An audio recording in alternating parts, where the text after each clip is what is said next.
Hindi tayo dapat na nangangamba sa paggamit ng confidential funds. Talagang nakalaan yan sa mga kalaban ng Estado. Ano po masasabi ninyo patungkol sa intelligence fund po ng Pangulo? Unang-una, yung intelligence fund, hindi dapat na didiskutehan yan eh. Hindi kailangan.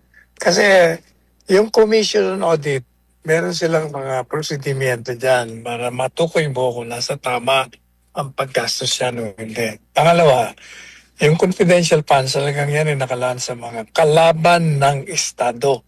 Kaya nga, di ba, ini-criticize natin yung ginagawa nilang paggamit ng di umanong irregular na pag-disburse ng confidential funds ni BP Sara.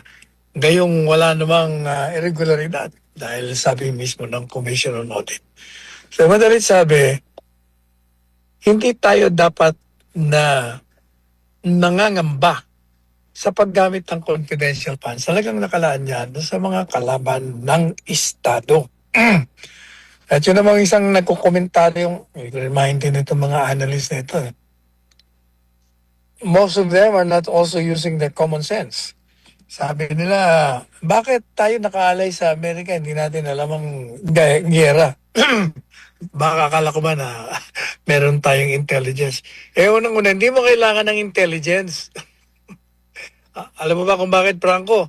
Araw-araw tinatalakay ang giyera doon sa Middle East. Halos araw-araw nagbabantay itong si Trump na magdideklara, gegirahin niya. So hindi mo kailangan ng intelligence yan. Alam na natin na mangyayari yan.